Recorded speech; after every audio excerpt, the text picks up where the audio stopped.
এক লোক জঙ্গলে গেল একটি প্রজাপতি ধরে আনার জন্য। লোকটির হাতে একটি ঘড়ি দিয়ে কিছু সময় বেঁধে দেওয়া হলো। তারপর লোকটি জঙ্গলে গিয়ে একটি প্রজাপতির পেছনে ছুটতে শুরু করল। ছুটতে ছুটতে লোকটি তার সামনে কি যেন একটা লোভনীয় বস্তু দেখতে পেল।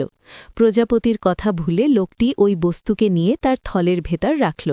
হঠাৎ তার আবার ওই প্রজাপতির কথা মনে পড়ল, তাই সে আবার ছোটা শুরু করল। আগেরবারের মতোই তার সামনে দ্বিতীয় লোভনীয় বস্তুটা পড়ল। প্রজাপতির কথা সে আবার ভুলে গেল এবং ওই বস্তুকে লোকটি যত্ন করে থলের ভেতর রাখল। এতে লোকটির থলে অনেক ভারী হয়ে গেল। প্রজাপতির কথা পুনরায় মনে পড়ায় লোকটি বহু কষ্টে আবার ছুটতে লাগল। তারপর লোভী লোকটি আবার একই ঘটনা ঘটাল। সে তৃতীয় লোভনীয় বস্তুটাও থলের ভেতর রাখল। তারপর সে প্রতিজ্ঞা করল, এবার সামনে যাই পড়ুক না কেন সে প্রজাপতি ছাড়া আর কিছুই নেবে না। এমন সময় তার হাতের ঘড়িটা বলে উঠল, তোর সময় শেষ।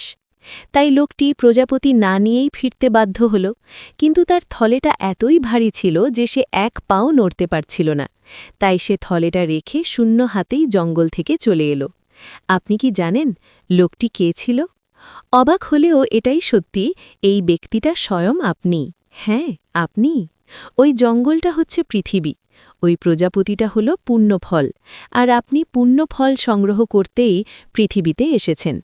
প্রথম বস্তুটা হলো টাকা পয়সা, দ্বিতীয় বস্তুটা হলো বাড়ি গাড়ি, তৃতীয় বস্তুটা হলো ধন সম্পদ যা আপনাকে বারবার পুণ্যফল অর্জনের কথা ভুলিয়ে দেয়।